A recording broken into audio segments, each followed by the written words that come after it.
यौन, प्रेम और विवाह, एक मसीही दृष्टिकोण।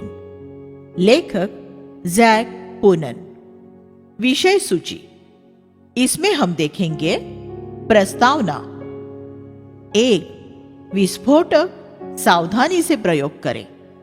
2. विरोधी ध्रुव आकर्षित होते हैं। 3. प्रेम बहुत ही भव्य है। 4. दोनों एक होंगे। 5. जीवन साथी की खोज। 6. सिर्फ लड़कियों के लिए। 7. विवाह की उल्टी गिनती। 8. आनंद का राजमार्ग। और 1. वैवाहिक प्रार्थना। प्रस्तावना। यौन, प्रेम और विवाह कितने महत्वपूर्ण विषय। कोई भी इनसे प्रभावित हुए बिना नहीं रह सकता।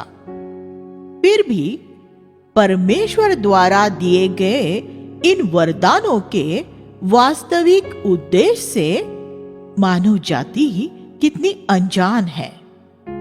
सामान्य रूप से हमारे देश में इन विषयों पर माता पिता अपने बच्चों को या कलीसिया के पास्टर अपने युवाओं को शिक्षा नहीं देते हैं, और इसलिए नवयुवक और नवयुवतियां गंदी नाली से इस विषय में विकृत सूचनाएं प्राप्त कर लेते हैं।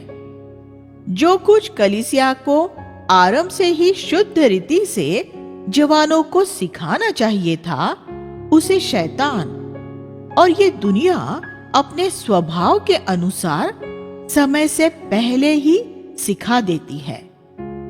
इन विषयों पर आत्मिक शिक्षा की कमी के कारण अधिकांश युवा इन क्षेत्रों में शैतान के धूर्त आक्रमण का सामना नहीं कर पाते हैं। ये पुस्तक इसी आवश्यकता की पूर्ति का प्रयत्न है। इसमें प्रेम, यौन और विवाह को परमेश्वर के दृष्टिकोण से देखने का प्रयत्न किया गया है। परमेश्वर स्वयं ही सच्चे प्रेम का सार है, और उसी ने यौन की उत्पत्ति की और विवाह को स्थापित किया। अतः केवल वही हमें बता सकता है कि प्रेम का वास्तविक अर्थ क्या है और किस प्रकार यौन और विवाह का प्रयोग हमारी सर्वश्रेष्ठ भलाई के लिए हो सकता है। हम देखेंगे कि इन विषयों पर परमेश्वर द्वारा दी गई शिक्षा में और संसार की शिक्षा में गहरा मतभेद है, परंतु परमेश्वर के वचन की शिक्षा चट्टान है, जो इस चट्टान पर अपने घर का निर्माण करता है, उसका घर कभी नहीं गिर सकता। कोई आंधी या भूकंप उसे कभी हिला नहीं सकेगा। कुछ ऐसे विषय हैं जिन पर कोई हठधर्मी नहीं हो सकता, और उनमें मैंने खुद को सख्त विचार प्रकट करने से स्वयं दूर रखा है। ऐसे भी विषय हैं जिन पर एक व्यक्ति को दृढ़ता रखनी चाहिए, और उन विषयों पर मैंने स्पष्ट रूप से अपना विचार व्यक्त किया है। मैंने इस पुस्तक में सरल रूप से कुछ बातों को लिखा है कि इनसे कई लज्जालु व्यक्ति चकित हो सकते हैं। इनमें दृढ़ता पूर्वक कहे गए कई तीखे बयान भी हैं। भारत में बाइबल के मूलभूत सिद्धांतों को मानने वाले अधिकांश मसीहियों ने इन विषयों को गंभीरता से नहीं लिया है। यदि मसीही अगुओं ने इन विषयों पर दृढ़ता पूर्वक आवाज उठाई होती, तो अनेक नवयुवकों का जीवन भ्रष्ट होने से बच जाता। और इसलिए मैं कुछ स्थानों पर कठोर शब्दों के प्रयोग के लिए क्षमा मांगना नहीं चाहूंगा। मैंने अनेक मसीहियों को यौन के क्षेत्र में शैतान के जाल में फंसते हुए देखा है। मैंने ऐसे अनेक मसीही विवाह को देखा है जिनमें परमेश्वर के उद्देश्य के बजाय शैतान के उद्देश्य को पूरा किया गया है। इसी कारण से मैं इस विषय पर तीखे शब्द और सत्य वचन के हथियार चलाए बिना नहीं रह सकता। अध्याय 6 सिर्फ लड़कियों के लिए ये मेरी पत्नी द्वारा लिखा गया है। मैं युवा वर्ग से विनती करता हूं कि वे इस पुस्तक को गंभीरता पूर्वक सुने। चेतावनी मान लेना, स्वयं को पहले से ही अस्त्र शस्त्र से सुसज्जित कर लेना है। इलाज से बचाव उत्तम है। यहाँ उल्लेख किए हुए बातों पर ध्यान देने से आप भविष्य के अनेक दुखों और विपत्तियों से बच सकते हैं। कई स्थानों पर मैंने वह और उसका जैसे पुल्लिंग शब्दों का प्रयोग किया है, जिनका संकेत सिर्फ युवकों के लिए नहीं है। मैंने सामान्य रूप से मानव जाति की ओर संकेत किया है। इसमें स्त्रियां भी शामिल हैं।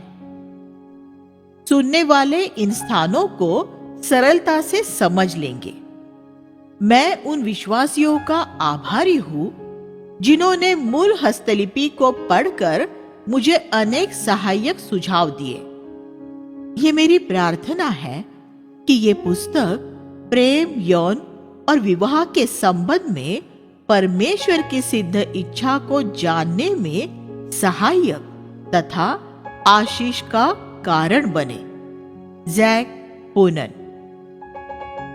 अध्याय 1 विस्फोटक सावधानी के साथ प्रयोग करें। समस्त सृजित प्रवृत्तियों में से यौन प्रवृत्ति जो सर्वाधिक शक्तिशाली है, वास्तव में एक विस्फोटक बारूद के समान है।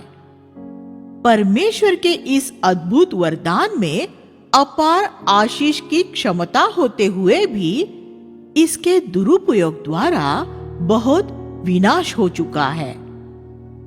प्रत्येक स्त्री एवं पुरुष में यौन प्रवृत्तियां तथा इच्छाएं पाई जाती है।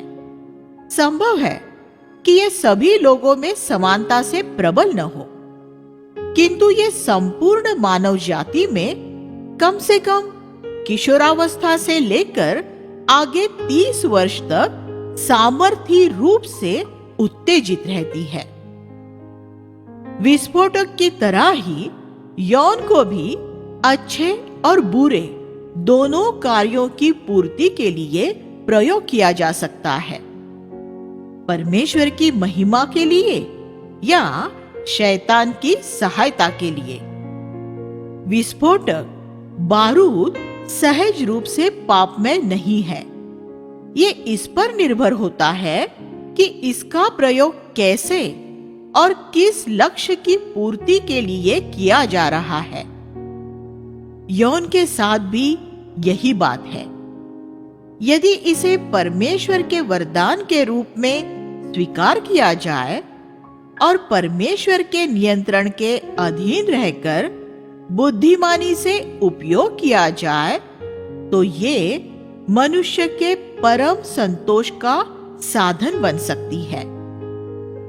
इसके दुरुपयोग से ये अपमानजनक स्थिति की तरफ ले जा सकती है। जैसे कि किसी ने कहा, यौन एक अद्भुत सेवक किंतु क्रूर स्वामी है। यौन इच्छाएं उतनी ही सामान्य है जितनी भोजन या आराम की इच्छाएं, किंतु इन इच्छाओं की सृष्टि करने वाले परमेश्वर ने उनकी संतुष्टि के लिए उचित रास्ते भी नियुक्त किए हैं। विकृत दृष्टिकोण। परमेश्वर द्वारा सृजित यौन पवित्र तथा शुद्ध है। ये इस बात से स्पष्ट होता है कि इसकी निर्मिति मानव के पाप में गिरने से पहले हुई थी, और उस संसार में भी ये था जिसे परमेश्वर ने बहुत अच्छा कहा था। किंतु जब से मनुष्य पाप में गिरा, तब तब से यौन संबंधी उसके विचारों में भी विकृति आ गई और वह स्वयं यौन अभिलाषाओं का गुलाम बन गया। जैसे ही आदम और हव्वा पाप में गिरे, वे यौन के प्रति सचेत हो गए। तब उन्हें अपनी नग्नता से लज्जा हुई और उन्होंने तुरंत ही अपनी देह ढांकने का प्रयत्न किया। हम एक ऐसे संसार में रहते हैं जो अभी तक उस पतन का दुखद परिणाम भोग रहा है। परिणाम ये हुआ कि यौन प्रवृत्ति मनुष्य के लिए आशीष के बजाय एक बोझ बन गया। परमेश्वर द्वारा रची गई इस क्रिया के निरंतर दुरुपयोग के कारण आज अधिकांश लोगों के मन में यौन शब्द के प्रयोग से ही अश्लील भाव आ जाता है, जिसे परमेश्वर ने शुद्ध, सुंदर और पवित्र ठहराया था, उसे सिनेमा, विज्ञापन की दुनिया और किताबों की दुकानों पर बिकने वाली अधिकांश सस्ते साहित्यों ने एक कुटिल और विकृत स्वरूप प्रदान किया है। इस बात को सिद्ध करने के लिए कई प्रमाण प्रस्तुत किए जा सकते हैं कि यौन संबंधी हमारे विचार कितने दुष्ट हैं। क्रिश्चियन बिहेवियर नामक पुस्तक में C.S. लुइस लिखते हैं, किसी स्त्री को मंच पर वस्त्र उतारते हुए देखने के लिए आप दर्शकों का एक विशाल समूह इकट्ठा कर सकते हैं। अब मान लीजिए कि आप एक ऐसे देश में जाते हैं जहां आप थिएटर के मंच पर एक ढकी हुई थाली रखकर उस पर से कपड़ा हटाने मात्र से एक बड़ी भीड़ इकट्ठा कर सकते हैं, जबकि रोशनी बुझने से पहले सब ये देखते हैं कि उसमें केवल एक मांस का टुकड़ा है। तब क्या आप ये नहीं सोचेंगे कि उस देश में भोजन के या आहार के विषय में कुछ गड़बड़ी है? और इसी तरह किसी दूसरी दुनिया में पला बढ़ा व्यक्ति क्या ये न सोचेगा कि हम में यौन के विषय में विचित्र व्यवहार पाए जाते हैं? एक मसीही इस विकृत संसार में परमेश्वर की ज्योति के रूप में चमकने के लिए बुलाया गया है। इसलिए उसे संसार की यौन संबंधित अल्प विचारों के विरुद्ध खड़ा होना चाहिए, जो यौन को केवल एक मानसिक अनुभव या आनंद पाने के एक साधन के रूप में घटा देती है। इसलिए उसे परमेश्वर की आत्मा को उसके मन को नए करने की अनुमति देनी चाहिए कि वह यौन को परमेश्वर के दृष्टिकोण से देखने लगे, पाप में विषय जैसा नहीं जिस पर उसे शर्मिंदगी महसूस हो, परंतु एक ऐसा विषय जो पवित्र और सुंदर है। बहुत से धर्मों और तत्व ज्ञानों में यौन के विषय में गलत विचारधाराएं पाई जाती है, शायद इसलिए कि वे मानव शरीर को दुष्ट मानकर जितना जल्द हो सके उससे छुटकारा पा लेना चाहते हैं, या फिर वे दूसरी ओर प्रश्न किए बिना उसके प्रत्येक अभिलाषाओं को पूरा करने के द्वारा उसकी आराधना करते हैं।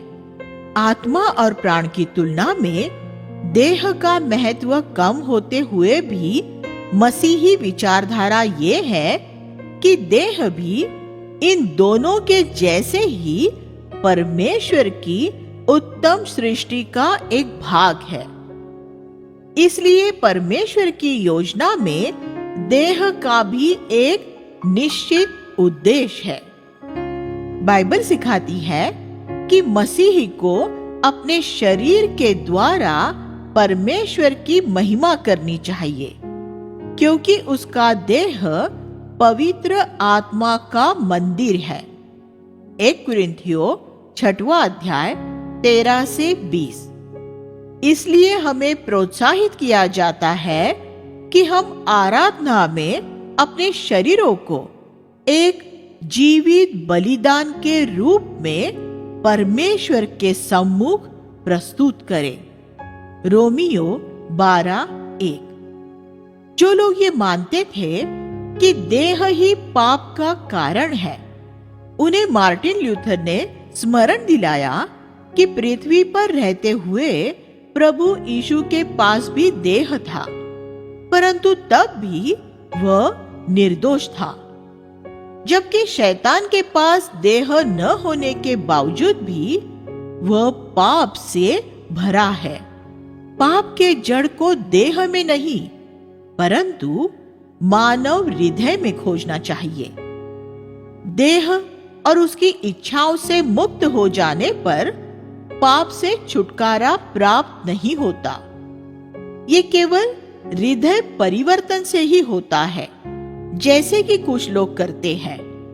हमें ये प्रार्थना करने की आवश्यकता नहीं है कि परमेश्वर हमारी यौन इच्छाओं को दूर करे।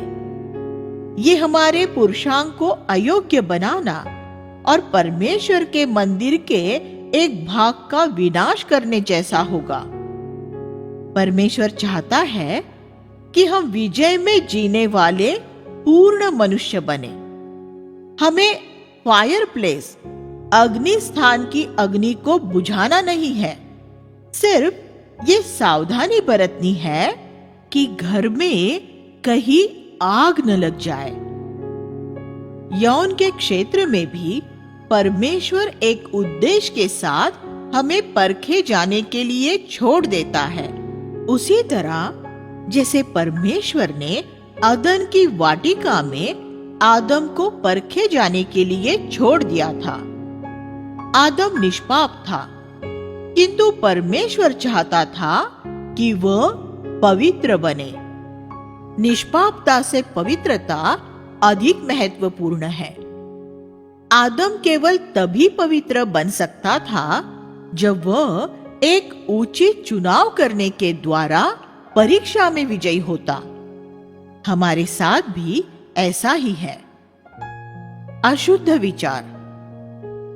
प्रत्येक युवा व्यक्ति जीवन में कभी न कभी अशुद्ध विचारों की परीक्षा में पड़ता है। स्त्रियों से ज्यादा पुरुषों में यौन उत्तेजना अत्यधिक आक्रामक और बलवंत होने के कारण स्त्रियों की तुलना में पुरुष इस समस्या का अधिक सामना करते हैं।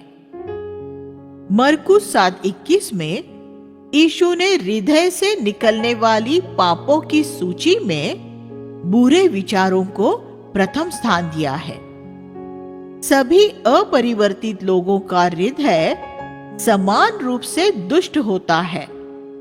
इसलिए यीशु द्वारा दिए गए विवरण में पूर्ण सच्चाई है।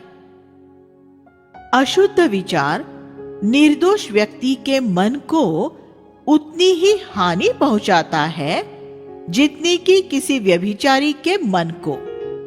भले ही अवसर की कमी और समाज के भय ने निर्दोष व्यक्ति को देह में व्यभिचार करने से रोक रखा हो, परीक्षा और पाप के बीच अंतर करना आवश्यक है।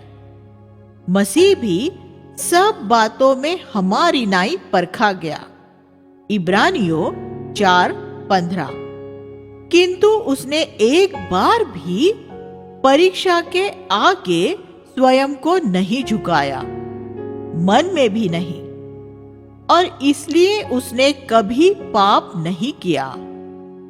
इस पृथ्वी पर हम पर भी अपने जीवन के अंतिम दिन तक परीक्षाएं आएंगी, किंतु हमें पाप करने की आवश्यकता नहीं है। हम पाप तब करते हैं जब हम बुरी अभिलाषाओं को अपने मन में उत्पन्न होने देते हैं। याकूब 1:15। जैसे कि जब हम अपने मन में उठने वाले वासनामय विचारों को स्वीकार करते हैं। यदि हम ऐसे विचारों का तत्काल विरोध करें तो पाप नहीं करेंगे। जैसा कि किसी प्राचीन संत ने कहा है, मैं अपने सिर के ऊपर से उड़ने वाले पक्षियों को तो रोक नहीं सकता, किंतु उन्हें अपने सिर पर घोंसला बनाने से अवश्य रोक सकता हूं। जब हमारे मन में कोई बुरा विचार आता है और यदि हम क्षण भर के लिए भी उसमें रुचि दिखाते हैं, तो हम उसे घोंसला बनाने देते हैं और इस प्रकार पाप कर बैठते हैं। यदि व्यक्ति एक बार वासनामय विचारों में पड़ जाए, तो वो और भी अधिक उसका दास बन जाता है। समय के साथ साथ छुटकारा पाना भी कठिन हो जाता है। जितनी जल्द इससे छुटकारा पाने का प्रयत्न करेंगे, उतना ही ये आसान होगा। असफलता को ईमानदारी से स्वीकार करना, छुटकारे की वास्तविक इच्छा रखना, मसीह के साथ अपनी मृत्यु की वास्तविकता को स्वीकार करना और प्रभु के प्रति अपनी देह तथा मन को पूर्ण रीति से समर्पण करने के द्वारा ही बुरे विचारों पर विजय प्राप्त किया जा सकता है, अन्य सभी पाप पर विजय के समान ही। रोमियो 6वां अध्याय 1 से 14। यदि हम निरंतर विजय का आनंद लेना चाहते हैं, तो हमें अवश्य ही आत्मा में चलना और अपने जीवन को अनुशासित करने में पवित्र आत्मा का सहयोग करना होगा। गलातियों 5वां अध्याय 16 से 19। यदि हम अपनी आंखों और कानों को अनुशासित करने में असफल रह जाए, वासनामय बातों को पढ़ने, देखने और सुनने में, तो अपने विचारों को भी अनुशासित नहीं कर सकेंगे। यही मत्ती 5वां अध्याय 28 से 30 का वास्तविक प्रयोग है। वासना में विचारों से छुटकारा प्राप्त करने के लिए देह को अनुशासित करना अत्यंत आवश्यक है। पवित्र जीवन व्यतीत करने वाले महान पुरुषों ने भी यह स्वीकार किया है कि उन्हें निरंतर अपने मन में यौन संबंधी परीक्षाओं के प्रति युद्ध करना पड़ता था। विजय प्राप्त करने के लिए उन्हें अपनी देह को कठोर अनुशासन में रखना पड़ता था। विवाहित और 10 बच्चों के पिता होने पर भी अय्यूब जानता था कि यदि उसे वासनामय विचारों से बचना है, तो उसे अपनी आंखों को नियंत्रण में रखना होगा। और इसलिए उसने कहा, मैंने अपनी आंखों के विषय वाचा बांधी है, फिर मैं किसी कुंवारी पर क्यों कर आंखें लगाऊं। अय्यूब 31:1। पुरुषों के लिए बड़ी परीक्षाएं नेत्र के माध्यम से ही आती है। यदि यहां हम सावधानी न बरते और नेत्र द्वार से यदि एक बार भी किसी अशुद्ध विचार या चित्र को मन में प्रवेश करने दे, तो उसे वहां से निकालना लगभग असंभव सा हो जाएगा। प्रति सुबह उठते ही और रात को बिस्तर पर जाने से पहले परमेश्वर के साथ समय बिताना भी हमारे जीवन को अनुशासित करने में शामिल है। यदि सुबह नींद खुलते ही हम उठने के बजाय बिस्तर में करवटें बदलते रहे, तो बुरे विचारों की बाढ़ को अपने मन में प्रवेश करने के लिए द्वार को पूरा खुला छोड़ देंगे। हमें प्रतिदिन अपने मन को परमेश्वर के वचन से भरना है, क्योंकि इस प्रकार मन को परमेश्वर के वचन से भरने से बुरे विचारों से बचने का निश्चित तरीका है। दाऊद ने कहा, मैंने तेरे वचन को अपने हृदय में रख छोड़ा कि तेरे विरुद्ध पाप न करूं। भजन संहिता 119:11। बाइबल ये भी कहती है, हे भाइयों, जो बातें सत्य है, आदरणीय है, पवित्र है, सुहावनी है, उन्हीं पर ध्यान लगाया करो। फिलिपियों 4:8। भारत के एक महान मिशनरी हेनरी मार्टिन ने अपने दैनिकी में लिखा है कि अशुद्ध विचारों के प्रति युद्ध में धर्मशास्त्र के इस पदों से उन्हें बड़ी सहायता मिली। जब भी उनके मन में किसी लड़की से संबंधित वासना में विचार आता था, तो वह तुरंत उसके लिए प्रार्थना करते थे कि वह मन तथा हृदय से पवित्र रहे और परमेश्वर की महिमा और सेवा के लिए अलग किया हुआ पवित्र आत्मा का मंदिर बने। उस लड़की के लिए इस तरह प्रार्थना करने के बाद उन्हें साहस नहीं होता था कि वह उस युवती के विषय में कोई अशुद्ध विचार अपने मन में बनाए रखे। निश्चय ही विचारों की पवित्रता बनाए रखने के लिए ये एक सर्वश्रेष्ठ तरीका है। कुछ लोग कहते हैं कि संसार में नैतिकता का स्तर इतना नीचे गिर चुका है कि अशुद्ध विचारों से पूरी तरह बचे रहना कठिन है। ये बातें केवल 20वीं सदी के लिए अनोखी नहीं है। पहली सदी में कुरिन्थ शहर भी कामुकता और व्यभिचारिता का केंद्र स्थल था, परंतु तब भी परमेश्वर की आत्मा ने वहां के मसीहियों को प्रोत्साहित किया कि वे अपनी प्रत्येक भावना को कैद कर मसीह का आज्ञाकारी बना दे। 2 कुरिन्थियों 10:5। वो आज हमसे भी यही करने को कहता है। जीवन का मार्ग कितना भी संकीर्ण और कठिन हो, किंतु उस मार्ग पर चलने के लिए पवित्र आत्मा हमें सामर्थ प्रदान कर सकता है। इस प्रकार अपने जीवन को अनुशासित करने का उद्देश्य ये नहीं है कि हमें ये विकसित करना है कि विरोधी यौन के प्रति अरुचि दिखाए। नहीं, विरोधी यौन का आकर्षक लगना अपने आप में पाप में नहीं है। ये बिल्कुल ही स्वाभाविक है। परमेश्वर की सुंदर सृष्टि जानकर किसी सुंदर मुख की प्रशंसा करना गलत नहीं है, किंतु पतित सृष्टि होने के कारण यदि हम सावधानता न बरते तो शीघ्र ही हम उस सुंदर रूप पर ध्यान देने और वासना में पड़ने लगेंगे।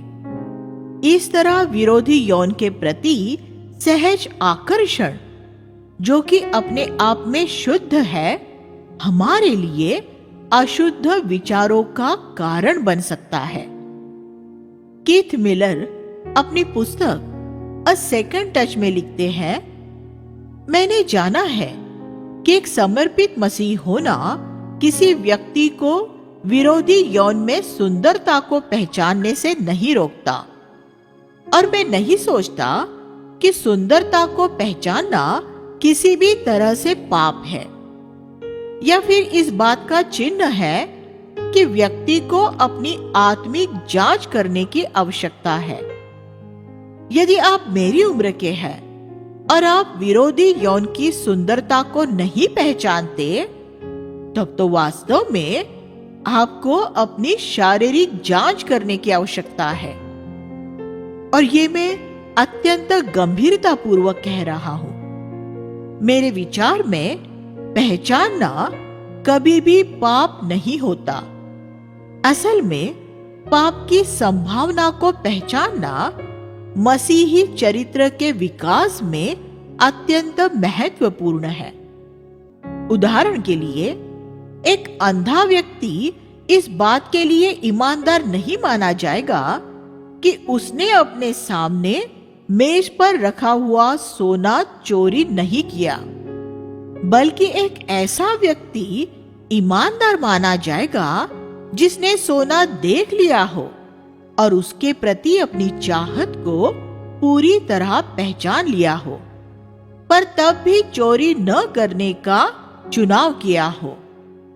यही वह कार्य है जिसे व्यक्ति को हर समस्या के कारण बात को पहचानने के बाद करना चाहिए।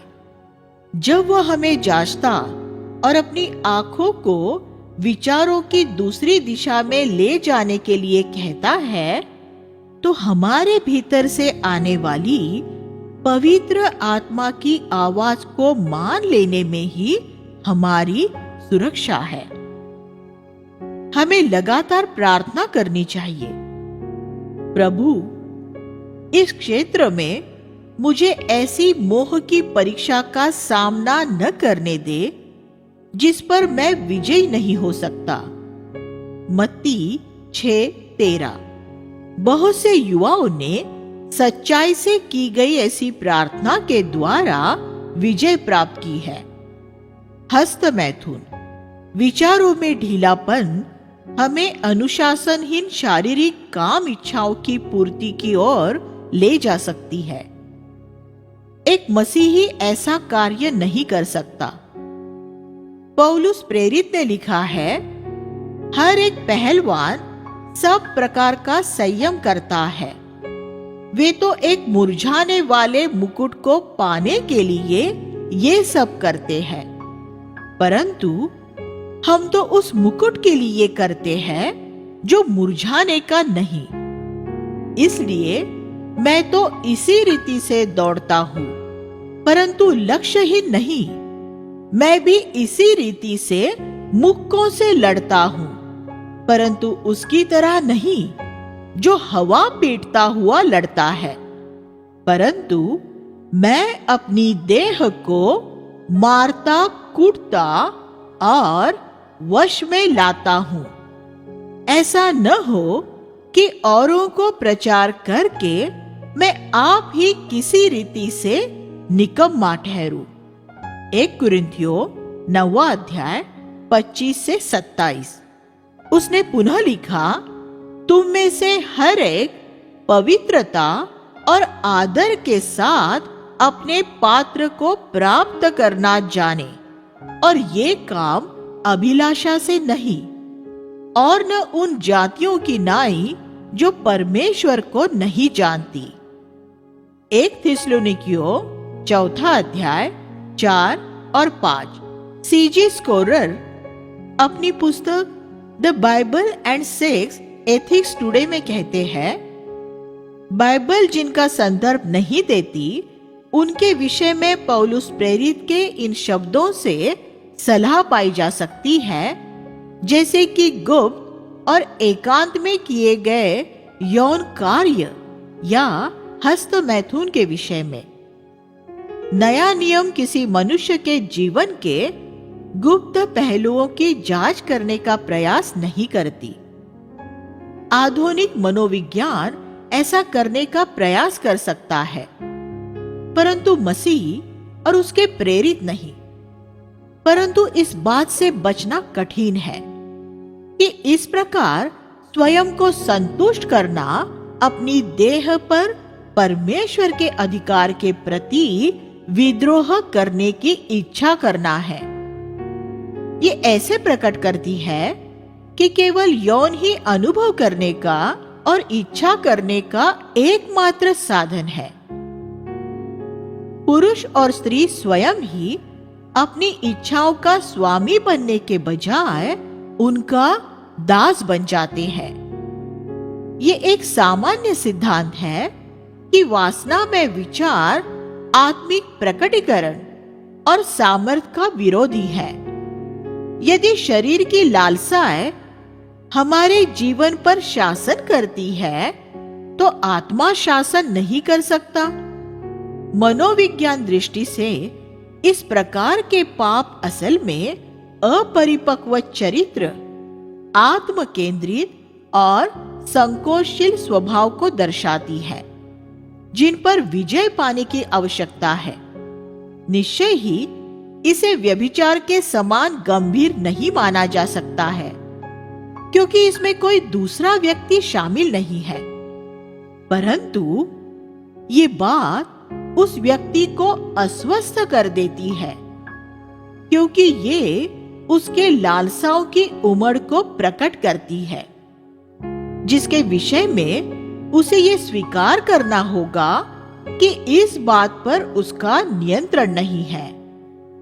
ये उसे अपमानित करती है और इस प्रकार मसीह के रूप में उसकी गवाही को शून्य कर देती है, केवल इसलिए कि वह अपने आत्मसम्मान के विषय में उलझा हुआ है। इसका हल इस सामान्य विचार को अपनाने में है कि यौन अभिलाषाओं को आरंभ से ही दूर रखने से इसका सफलतापूर्वक प्रतिरोध किया जा सकता है। संभव है कि हस्त मैथुन किसी रोग को उत्पन्न न करे, परंतु ये निराशा, दोष भावना और कमजोर इच्छा शक्ति को उत्पन्न करता है। ये अंत में उस व्यक्ति की परमेश्वर के साथ सहभागिता और उसकी आत्मिक प्रभावशीलता को विनाश कर देती है। यदि इसमें अत्यधिक रूप से सम्मिलित रहा जाए तो विवाह के बाद भी यौन संबंध में समस्या आ सकती है। हस्त मैथुन एक पाप है, क्योंकि ये परमेश्वर द्वारा दिए गए यौन वरदान का दुरुपयोग है। इसे पश्चाताप करना और इसे छोड़ देना आवश्यक है। अक्सर ऐसा इसलिए होता है क्योंकि युवा अपने सांसारिक मित्रों से यौन संबंधी ज्ञान गलत ढंग से प्राप्त करते हैं, जिससे वे भी इस बुरी आदत के बंधन में आ जाते हैं। एक बार जब ये आदत लग जाती है तो ये व्यक्ति को ऐसे मजबूती से जकड़ लेती है कि वह बार बार ऐसा करने के लिए विवश हो जाता है, परंतु मसीह उसे स्वतंत्र कर सकता है। बहुत से युवा लोगों को उनके मित्रों द्वारा ये सिखाया जाता है कि हस्त मैथुन करना जरूरी है, क्योंकि उनके यौन अंग प्रयोग में नहीं रहने के कारण अनुपयोगी हो जाएंगे। जिस प्रकार वर्षों तक काम में न लाने के कारण कोई मांसपेशी अनुपयोगी हो जाती है, ये पूर्ण रूप से एक गलत सुझाव है। चिकित्सा शास्त्रियों ने इस बात की सहमति दी है कि यौन अंगों का अनुपयोग उन्हें व्यर्थ या दुर्बल नहीं कर सकता। यौन लालसाओं पर नियंत्रण रखने से किसी प्रकार की मनोवैज्ञानिक हानि भी नहीं होती है। वास्तव में यौन इच्छाओं पर नियंत्रण रखने में किसी प्रकार का खतरा भी नहीं है। इसके विपरीत एक व्यक्ति जब इस प्रकार स्वयं को अनुशासित करता है तो उसकी इच्छा शक्ति अधिक सामर्थ्य हो जाती है और उसका मन अधिक सतर्क रहता है। एक व्यक्ति अपने यौन अंगों का एक बार भी प्रयोग किए बिना जीवन व्यतीत कर सकता है और पूरी रीति से मन और शरीर से बलवंत और स्वस्थ रह सकता है। कुछ नवयुवक निद्रा के समय होने वाले स्वप्न दोष से चिंतित हो सकते हैं। ये उनकी देह में होने वाली सामान्य क्रिया का एक भाग है, जिनमें आवश्यकता से अधिक निर्माण होने वाले साधन बाहर निकल जाते हैं। ये कोई असामान्य बात नहीं है और चिंतित होने का कोई विषय भी नहीं है। प्रत्येक नवयुवक को विवाह से पहले अपनी काम वासना को वश में करना सीखना चाहिए, क्योंकि विवाह के बाद ही आत्म नियंत्रण की अधिक आवश्यकता होती है। विवाह के बाद भी यौन संबंधों में आत्म अनुशासन की जरूरत होती है, क्योंकि विवाह असंयमित यौन संबंध के लिए अनुमति प्रदान नहीं करता। जिसने विवाह से पहले आत्म नियंत्रण नहीं सीखा है, उसके लिए विवाह के बाद ये सीखना असंभव होगा। जो पहले से ही इस बुरी आदत में जकड़े हुए हैं, वे ये सोचते होंगे कि किस प्रकार इससे छुटकारा पाया जाए। छुटकारे का मार्ग ये पहचानने में है कि मसीह की मृत्यु और उसके पुनरुत्थान में हमारी सहभागिता के द्वारा हम पर पाप का अधिकार समाप्त हो चुका है। अब हमारे जीवन में विजय एक वास्तविकता बन सकती है, जब हम पवित्र आत्मा के द्वारा भरे जाने के लिए स्वयं को प्रभु के हाथों में समर्पित कर दे। रोमियो 8:2। हमें अपने जीवन में एक व्यस्त दिनचर्या बना लेनी चाहिए। हमारे मन और विशेषकर हमारी देह को दिन भर किसी न किसी कार्य में व्यस्त रखा जाना चाहिए। सुस्त और व्यायाम रहित देह ही बड़ी आसानी से यौन अभिलाषाओं के शिकार हो जाते हैं। वह व्यक्ति जो एक कठोर जीवन व्यतीत करता है, वह इस क्षेत्र में बहुत ही कम कठिनाई का अनुभव करता है। परमेश्वर चाहता है कि मनुष्य कठिन परिश्रम करे। आदम को अपनी रोटी माथे का पसीना बहाकर पानी थी। उत्पत्ति 3:19। फिर भी आज विज्ञान ने हमारे लिए समय बचाने वाले बहुत से उपकरणों की खोज की है, जिससे आधुनिक युवा के पास बिना कुछ किए बैठे रहने के लिए बहुत सा समय है, जिसका शैतान तुरंत लाभ उठाता है। मेरा अभिप्राय ये नहीं है कि हमें समय की बचत करने वाले उपकरणों का उपयोग नहीं करना चाहिए। उनका हर संभव प्रयोग कीजिए। हमें अपने बचे हुए समय लाभदायक रीति से रचनात्मक कार्यों में खर्च करने का प्रयास करना चाहिए। शरीर की ऊर्जा 4 प्रकार से खर्च की जा सकती है: शारीरिक कार्यों में, मानसिक क्रियाओं में, भावनात्मक अनुभवों में या यौन क्रियाओं में। यदि हमारी शारीरिक ऊर्जा प्रथम 3 क्रियाओं में खर्च नहीं की जाती है, तो चौथी क्रिया में इसे खर्च करने का दबाव बहुत अधिक होता है। परंतु अन्य क्रियाओं की अपेक्षा ऐसी यौन क्रियाएं हमारे नसों और शारीरिक शक्ति को अधिक खर्च करा देती है।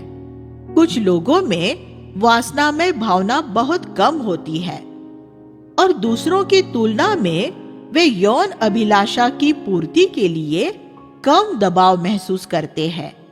वे जो अधिक कामुक होते हैं और यौन अभिलाषा की पूर्ति के लिए अधिक दबाव महसूस करते हैं, उन्हें ये नहीं सोचना चाहिए कि वे असामान्य हैं। ये इस बात का सूचक है कि उनमें क्रियात्मक ऊर्जा अधिक है, जिसे लाभदायक रीति से खर्च किया जा सकता है। परमेश्वर नहीं चाहता कि हम निरंतर यौन वासनाओं से युद्ध करते रहे। वह चाहता है कि हम अपनी शारीरिक ऊर्जाओं को, जो हमें विचारों और कार्यों द्वारा यौन क्रिया करने का दबाव देती है, ऐसी दिशा की ओर मोड़ दे जिससे परमेश्वर महिमा पाए और हमारे साथियों को भी सहायता मिले।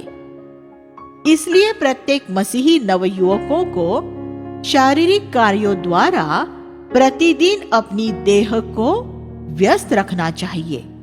गपशप में समय गंवाने के बजाय उन्हें अपना अतिरिक्त समय गंभीर बाइबल अध्ययन और प्रार्थना में व्यतीत करना चाहिए। जिससे मानसिक व्यायाम होता है। दिन बीत जाने पर वो ये जान पाएंगे कि न केवल उसने अधिक कार्य किया है, बल्कि ये भी कि वो इतना थक गया है कि बिस्तर पर लेटते ही उसे नींद आ जाती है। रात में बिस्तर पर पड़े वासना में विचारों द्वारा पीड़ित होने और हस्त मैथुन की परीक्षा में पढ़ने के बजाय वह आशीष में नींद सो पाएंगे। बाइबल हमें बताती है कि परिश्रम करने वाले की नींद सुखदायी होती है। सबोपदेशक 5:12। यदि हम आहार और निद्रा जैसी साधारण बातों में स्वयं को अनुशासित करते हैं, तो काम वासना को नियंत्रित करने का कार्य आसान बन सकता है। इन क्षेत्रों में स्वयं को अनुशासित नहीं करने के कारण बहुत से लोग काम वासना के क्षेत्र में पराजित हो जाते हैं। आवश्यकता से अधिक भोजन करने और काम वासना के बीच वास्तव में बहुत गहरा संबंध है। पेट भर भर के खाने और सुख चैन से रहने के कारण ही प्राचीन सदों में यौन संबंधी पाप अधिक था। एजकेल 16:49। वे जो काम वासना के दास बने हुए हैं, उन्हें अपनी भोजन संबंधी आदतों को अनुशासित करना चाहिए। उपवास के साथ प्रार्थना में प्रभु के मुख को यत्नपूर्वक खोजना चाहिए और वे शीघ्र ही इससे छुटकारा प्राप्त कर पाएंगे। सबसे बढ़कर हमें हर समय प्रभु की उपस्थिति खोजनी चाहिए, उसका अभ्यास करना चाहिए। उदाहरण के लिए इस बात के प्रति जागरूक रहना कि प्रभु सदैव हमारे साथ है और हमें देख रहा है। निश्चय ही यदि कोई विश्वासी हम पर नजर रख रहा हो तो हम कभी हस्त मैथुन नहीं करेंगे। तब हमें कितना अधिक परमेश्वर का भय मानना चाहिए। यदि अत्यधिक प्रयास करने के बाद भी कोई विशेष अवसर पर आप इस परीक्षा से बचाव न कर सके, तो अच्छा होगा कि आप तुरंत किसी अन्य व्यक्ति की संगति में चले जाए। विश्वासी हो तो अधिक अच्छा। ये बात आपको विजयी होने में सामर्थ्य देगा। व्यभिचार, स्त्री और पुरुष के बीच पहला यौन संबंध दोनों के बीच एक रहस्यमय मेल उत्पन्न करता है और इसी संबंध के द्वारा विवाह पूर्ण माना जाता है। बाइबल कहती है, क्या तुम नहीं जानते कि जो कोई वेश्या से संगति करता है वह उसके साथ एक तन हो जाता है, क्योंकि लिखा है कि वे दोनों एक तन होंगे। 1 कुरिन्थियों 6:16। पुराने नियम में स्त्री पुरुष के बीच में यौन संबंध को जानना कहा गया है। यौन संबंध केवल एक ऐसा कार्य नहीं है जिससे केवल शारीरिक प्रभाव पड़ता है। इसे आसानी से भुलाया भी नहीं जा सकता। इसमें शामिल हुए दोनों व्यक्तियों को ये रहस्यमय रीति से एक कर देता है। इसलिए परमेश्वर ने अनैतिक यौन कार्यों में अनेक बाधाएं खड़ी की है। घातक रोग जैसे उपदंश, सिफिलिस और सुजाक, गोनोरिया 2 प्रमुख बीमारियां हैं। बाइबल कहती है कि परमेश्वर व्यभिचारियों और देह के व्यापारियों का न्याय करेगा। इब्रानियों 13:4। अक्सर नवयुवक ऐसे अवसर और आनंद की खोज करते हैं जिसमें कोई जिम्मेदारी नहीं हो, और इसलिए वे वैवाहिक जिम्मेदारियां के बिना मिलने वाले यौन सुख ढूंढने की परीक्षा में पड़ते हैं। इस तरीके से यौन संबंध का अनादर करने वाले अपने जीवन भर परमेश्वर के श्राप और न्याय के अलावा किसी और बात की अपेक्षा नहीं कर सकते। नौजवानों को उनके भ्रष्ट सांसारिक मित्रों द्वारा कई बार ये चुनौती दी जाती है कि वे यौन संबंध के द्वारा अपने पुरुषत्व को सिद्ध करें। यदि वे किसी लड़की से मित्रता नहीं करते हैं या यदि उनका कोई यौन अनुभव नहीं है तो उनकी हंसी उड़ाई जाती है। असल में पुरुषत्व यौन कार्य के द्वारा नहीं परंतु आत्म नियंत्रण के द्वारा सिद्ध किया जाता है। बाइबल हमें दाऊद का उदाहरण देती है, जो अनियंत्रित वासना के कारण कुछ मामलों में पथभ्रष्ट हो गया था। उन परिस्थितियों पर ध्यान दीजिए जो उसके पतन का कारण बने। 2 शमूएल 11वां अध्याय 1-2 हमें बताती है कि जब उसे रणभूमि में होना चाहिए था, वह घर पर आराम कर रहा था। अपने कर्तव्य के प्रति लापरवाही के कारण उसने आलस तथा आराम के लिए मार्ग खुला छोड़ रखा था और तब ही उसने बतशेबा को देखा। अपनी आंखों को अनुशासित करने के बजाय वह लगातार उसे निहारता रहा और इस प्रकार पाप में गिर गया। बाइबल में हम शिमशोन के विषय में भी पढ़ते हैं, जो अपनी अनियंत्रित वासना के कारण पूर्ण रूप से पथभ्रष्ट हो गया था। न्यायियों 14 और 16। जब उसने रूपवती स्त्रियों की ओर देखा, वह परमेश्वर के सेवक के रूप में अपनी बुलाहट को भूल गया और इस प्रकार अपनी सेवकाई को खो बैठा। तब से बहुत से लोग इसी परीक्षा में गिरे हैं और अपनी सेवकाई का अंत भी कर बैठे हैं। दूसरी ओर हम यूसुफ के विषय में पढ़ते हैं, जिसके पास दाऊद के समान ऐशो आराम या पद नहीं था। शिमशोन के समान परमेश्वर की सेवा की उच्च बुलाहट भी नहीं थी, पर फिर भी उसने पूर्ण रूप से काम वासना पर विजय प्राप्त किया था। प्रत्येक युवा को उत्पत्ति 39 को पढ़ना और उस पर अध्ययन करना चाहिए। वहां हम पद 7 में ये देखते हैं कि किस प्रकार एक दिन अचानक यूसुफ पर बिना किसी चेतावनी के मोह की परीक्षा आई। इसी प्रकार हम पर भी मोह की परीक्षाएं आएंगी। यदि हम पहले से इसके लिए तैयार नहीं होंगे तो हम इसमें अवश्य गिर सकते हैं। यदि यूसुफ को एकांत में वासना में विचारों में पड़े रहने की आदत हुई होती तो वह बड़ी आसानी से इसमें गिर सकता था, परंतु यूसुफ परमेश्वर की उपस्थिति का अभ्यास किया करता था और इसलिए जब परीक्षा आई तब किसी और की उपस्थिति से बढ़कर परमेश्वर की उपस्थिति उसके लिए अधिक वास्तविक थी। यदि यूसुफ की आत्मिकता केवल दूसरों को प्रभावित करने के लिए होती और उसमें कुछ गहराई या वास्तविकता नहीं होती तो वह निस्संदेह ऐसी प्रबल मोह की परीक्षा में गिर ही जाता। इस बात पर ध्यान दीजिए कि पकड़े जाने का या दंड पाने का भय नहीं, परंतु वह परमेश्वर का भय ही था जिसने यूसुफ को परीक्षा में गिरने नहीं दिया। पद 9।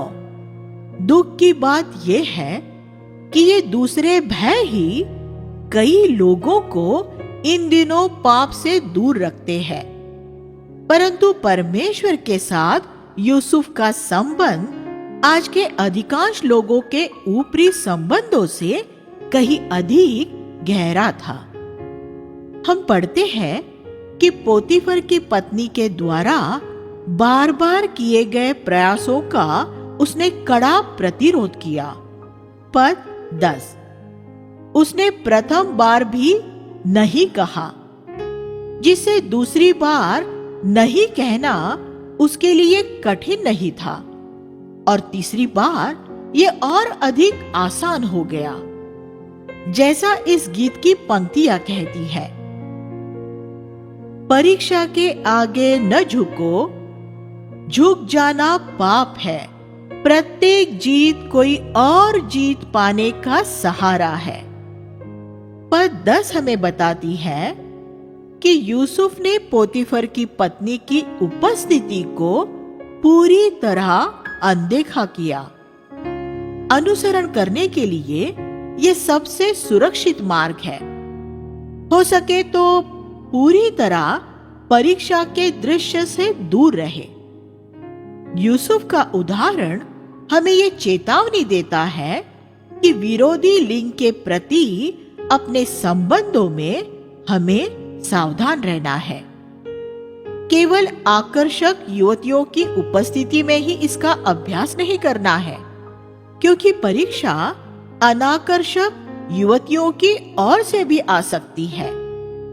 कई अनाकर्षक युवतियां अपनी सौंदर्य की कमी को पहचानती है और कई बार इसकी पूर्ति के लिए पुरुषों को अपनी देह को स्पर्श करने की स्वतंत्रता दे सकती है।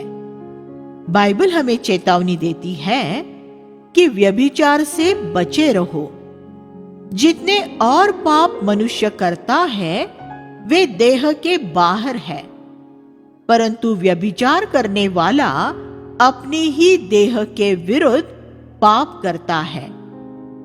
क्या तुम नहीं जानते कि तुम्हारी देह पवित्र आत्मा का मंदिर है, जो तुम में बसा हुआ है और तुम्हें परमेश्वर की ओर से मिला है, और तुम अपने नहीं हो, क्योंकि दाम देकर मोल लिए गए हो।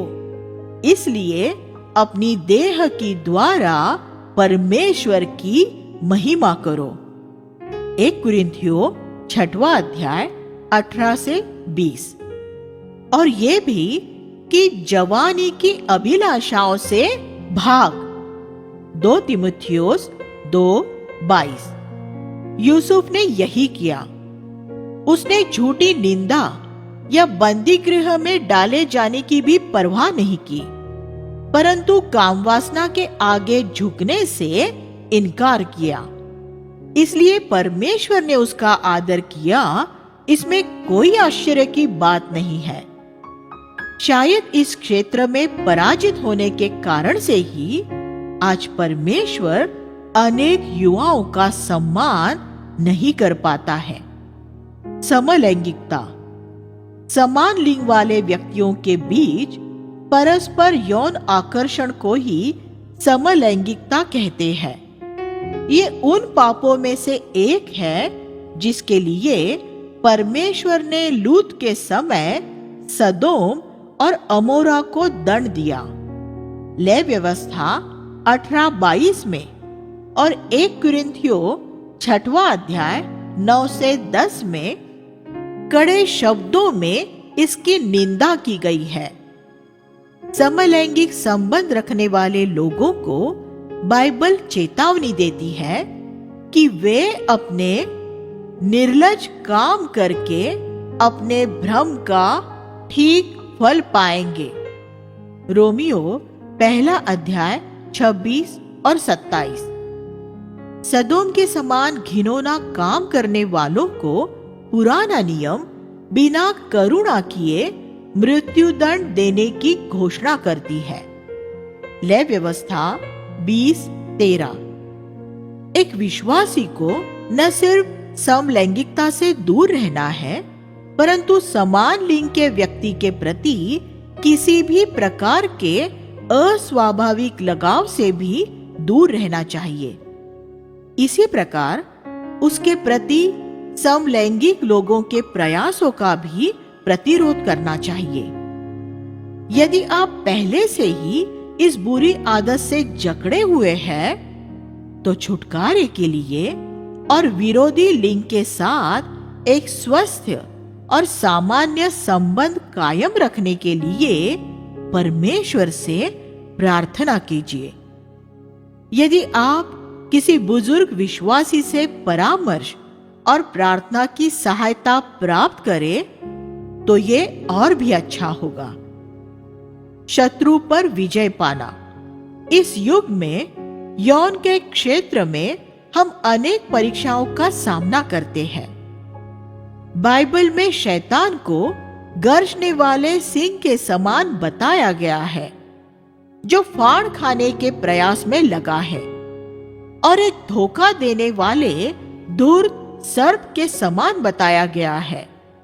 वो जानता है कि यौन एक आसान क्षेत्र है जिसमें युवकों को फंसाकर उनके जीवन को नष्ट किया जा सकता है। हमारी सुरक्षा आत्मसंयम रखने और सदैव जागरूक रहने में है, क्योंकि यह सच है कि इस क्षेत्र में भी हमेशा सावधान रहना ही स्वतंत्र रहने की कीमत है। हमें शत्रु के फंदों से बचाना ही परमेश्वर के वचन की चेतावनियों का अभिप्राय है। परमेश्वर के वचन में कई चेतावनियां दी गई है, विशेषकर नीति वचन की पुस्तक में। प्रत्येक युवक को उस पुस्तक को अक्सर पढ़ना चाहिए। कुछ विश्वासी प्रत्येक महीने में एक दिन एक अध्याय की रीति पर संपूर्ण पुस्तक पढ़ने की आदत रखते हैं। ये पहले से ही शत्रु के तरीकों के विषय में हमें चेतावनी देती है। यदि हम विजय पाने के लिए निश्चित हैं, तो निस्संदेह हम युद्ध का सामना करेंगे, परंतु हमें हार नहीं माननी चाहिए। यदि हम इसमें गिर चुके हैं, तो परमेश्वर के सामने अपने पाप को स्वीकार कर ले। वह हमें क्षमा करने और अपने पूर्व काल के सब गलत कार्यों और अशुद्ध विचारों से शुद्ध करने में विश्वास योग्य है। कुछ लोगों को जो पहले से ही इसमें गहराई तक गिर चुके हैं, क्षमा प्राप्त करने के बावजूद भी उन्हें उसके परिणाम के साथ जीना होगा। परंतु यदि हम उसमें अधिक गिरे नहीं हैं, तो हमें सतर्क रहना होगा, क्योंकि बाइबल कहती है कि जो कोई सोचता है कि वह कभी नहीं गिरेगा, वही जल्द गिर सकता है। 1 कुरिन्थियों 10:12। परमेश्वर चाहता है कि वह हर समय अपने विजयोत्सव में हमारी अगुवाई करे। 2 कुरिन्थियों 2:14। आइए हम अपने जीवन में ऐसा होने के लिए उस पर भरोसा रखें।